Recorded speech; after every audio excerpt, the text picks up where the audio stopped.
Friends, hi, thank you so much for visiting here again myself advocate Kavita.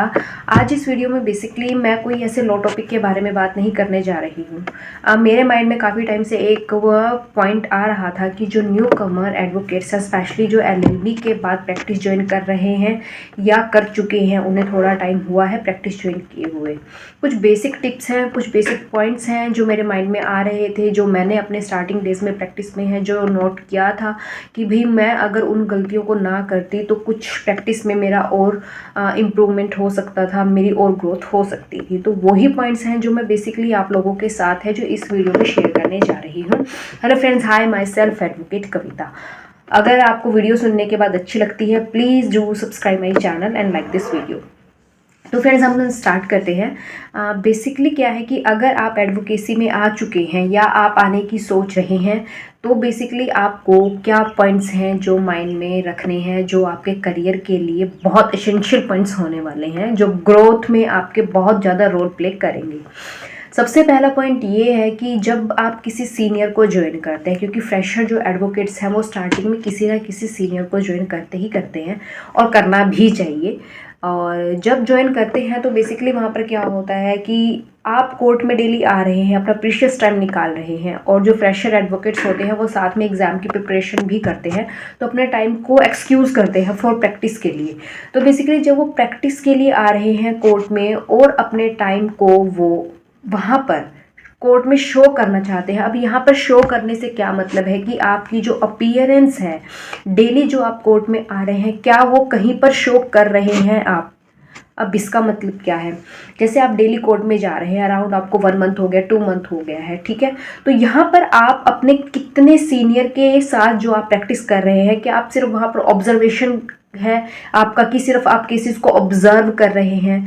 Observation के अलावा और सीखने के अलावा वहाँ पर बेसिक पॉइंट क्या है कि आपको अपने सीनियर के जो साथ जब आप प्रैक्टिस में आ रहे हैं, केसेस को ऑब्जर्व कर रहे हैं, जो वकालतनामा, कोई भी न्यू केस आ रहा है, कोई क्लाइंट आया है, न्यू केस आया है, और जब उसका केस फाइल किया जाता है, उसके केस में अपीयर हुआ जाता है बाय योर सीनियर एडवोकेट, तो आपकी ट्राई ये होनी चाहिए कि आप भी उस वकालतनामे को और उस पावर ऑफ अटॉर्नी को आप भी साइन करें।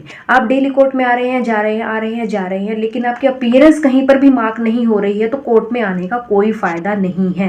तो आप उस सीनियर को ज्वाइन कीजिए कि जो आपको परमिट करे, आपको permission they power of attorney पर, वकालतनामे पर उनके साथ साइन करने की, जिससे कि आपकी कोर्ट में जो अपीयरेंस है वो मार्क हो सके।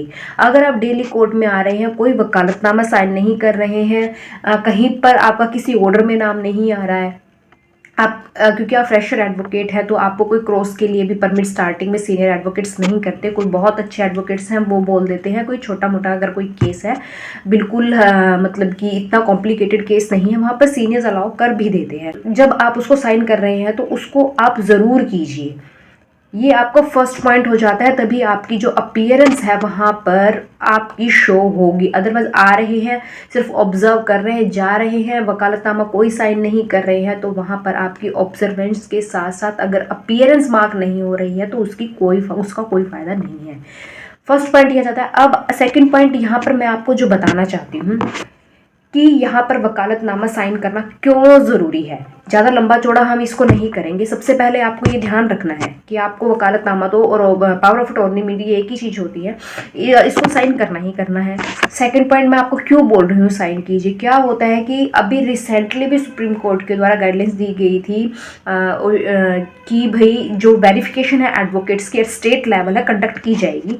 वो वेरिफिकेशन कंडक्ट करी भी गई, तो उसमें क्या बोला गया था कि जो एडवोकेट्स हैं उनके लास्ट 5 ईयर्स की है जो प्रैक्टिस के दौरान कोई ऑर्डर है, अगर वो किसी सीनियर के अंडर है तो उनका कोई वकालतनामा साइंड है, या उनके किसी भी तरह कोई ऑर्डर्स है, या उनके खुद के कोई केसेस हैं, तो वो उनकी कॉपी है जो अटैच करनी थी वहाँ पर। अब आप देख लीजिए यहाँ पर वेरिफिकेशन में जब वो डॉक्यूमेंट्स अटैच करने थे कि कोई वकालतनामा साइन किया हुआ है, कोई ऑर्डर की कॉपी है, कोई फुल केस जजमेंट्स की कॉपी है, तो वो लगानी थी वहाँ पर। और सुप्रीम कोर्ट इतना ज़्यादा सपोर्ट, ऑनरेबल सुप्रीम कोर्ट इतना ज़्यादा सपोर्ट करते हैं, उन्हें पता है फ्रेशर एडवोकेट्स हैं, बच्चों के पास काम नहीं आता है, तो उन्होंने ये भी बोला हुआ था, उन गाइडलाइन में जो इंस्ट्रक्शंस दी गई थी ये बोली गई थी कि अगर कोई है अपने सीनियर, कोई फ्रेशर एडवोकेट है अपने सीनियर के अंडर प्रैक्टिस कर रहा है, तो वो अपने सीनियर से भी इन रिटर्न लिखवा के एफिडेविट है जो सबमिट करवा सकता है, उसको भी हम as a mark of appearance है कंसीडर करेंगे। तो इस तरीके से अपीयरेंस को शो करना इसलिए ज़रूरी है क्योंकि जब वेरिफिकेशन ऑफ एडवोकेट्स आता है, ये प्रोसीजर फॉलो किया जाता है बाय द ऑनरेबल कोर्ट, तो वहाँ पर आपको वो डॉक्यूमेंट सबमिट करवाने पड़ते हैं और वेरिफिकेशन के टाइम पर ये बहुत ज़्यादा इंपॉर्टेंट रोल प्ले करते हैं आपको वेरीफाइड एडवोकेट बनाने के रोल में। तो बेसिकली ये मेजर पॉइंट है जो मैं आप लोगों के साथ शेयर करना चाहती थी। तो आपका उस स्टेट के अंडर नाम आ जाता है दैट ये जो एडवोकेट है he is verified, she is verified advocate. Okay, तो आपको इस बात का ध्यान रखना है। और बेसिकली थर्ड पॉइंट अब जो मैं मेन डिस्कस करने जा रही हूँ, आप जितना हो सकता है आपका खुद का काम आ रहा है, आपके पास केसेस आ रहे हैं तो बहुत बेटर है। अगर नहीं भी आ रहे हैं तो वकालतनामे पे साइन करने के साथ साथ आपका जितना हो सकता है कोर्ट में अपनी प्रॉपर अपीयरेंस दीजिए। अगर आपका सीनियर है आपको लो करता है, आपका कोई कलीग है आपको लो करता है, तो जितनी जजमेंट्स होती है ना, जजमेंट्स होते हैं, फाइनल जजमेंट्स होती हैं, उसमें आपका नाम आप लेकर आइए, उसमें आप अपना नाम लेकर आइए। क्योंकि मैं बता देती हूँ, by the passing of the time क्या होता है, कई बार की जो लोअर जुडिशरी होती है उसमें आप एग्जाम क्रैक नहीं कर पाते हैं। एग्जाम क्रैक नहीं कर पाते हैं तो थोड़ा एज भी निकलनी शुरू हो जाती है। एक पॉइंट ऑफ एज के बाद आपको ये लगता है कि अब तो लोअर जुडिशरी का एग्जाम क्यों देना, हायर जुडिशरी का देने की हमारी एज भी हो चुकी है, एक्सपीरियंस भी हो चुका है।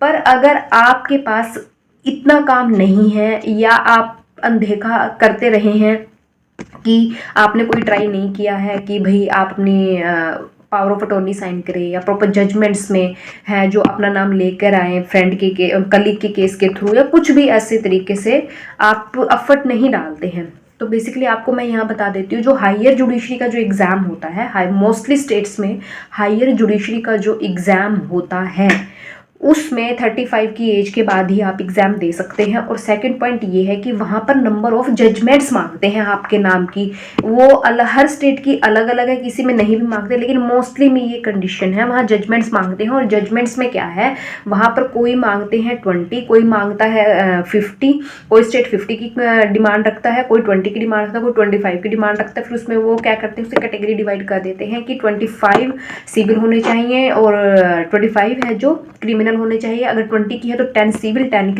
क्रिमिनल, तो इस तरीके की है जो लिमिट डिसाइड कर देते हैं हायर जुडिशरी में। तो इसीलिए आप पूरे अगर प्रैक्टिस में आ गए हैं और फिर आप ये सोचते हैं कि मुझे हायर जुडिशरी में भी जाना है और लोअर जुडिशरी में आप क्रैक नहीं कर पाते हैं, तो बेसिकली आप अपनी प्रैक्टिस को ना कंटिन्यू इस तरीके से रखिए कि आपके पास एटलीस्ट 35 की एज तक हायर जुडिशरी के लिए 50 तक केसेस है जो उनकी जजमेंट तो हो ही जाए।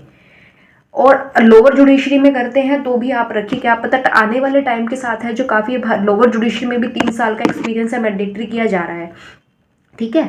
तो वहाँ पर क्या पता कब आने वाले टाइम में कौन सी कंडीशन है, कौन सी स्टेट क्या अप्लाई कर दे लोअर जुडिशरी में। तो बेसिकली अगर आप प्रैक्टिस में आ गए हैं, मेरा कहने का ओवरऑल मतलब ये है कि आप अपनी अपीयरेंस को मार्क कीजिए, जितना ऑर्डर्स में आपका नाम आ सकता है, जजमेंट्स में आ सकता है, क्रॉस में आपका नाम आ सकता है, आप ट्राई कीजिए पूरा अपना है जो अपीयरेंस शो करने की।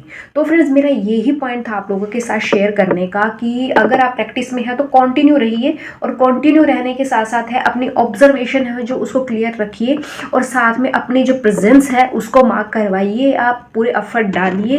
क्योंकि जो लोअर जुडिशरी है उसमें भी कभी भी रूल चेंज होता है, बहुत स्टेट्स में हो भी चुका है। एक्सपीरियंस मांगते हैं, प्रेजेंस भी मांगते हैं, अपीयरेंस मांगते हैं, जजमेंट्स मांगते हैं, लेकिन लोअर जुडिशरी में अभी उस लेवल का नहीं है। ये जरूरत पड़ती है आपको हायर जुडिशरी में आफ्टर एज ऑफ 35। तो वहाँ पर आपको है 25 जजमेंट्स भी हो सकते हैं, 50 कुछ भी जैसे भी बताया वो सब हो सकता है। तो आप इसको ध्यान रखिएगा। उसके अलावा भी अगर आपको लगता है कि मुझे ऐसे किसी टॉपिक पर वीडियो बनानी है तो आप कमेंट बॉक्स में है जो मेंशन कर सकते हैं।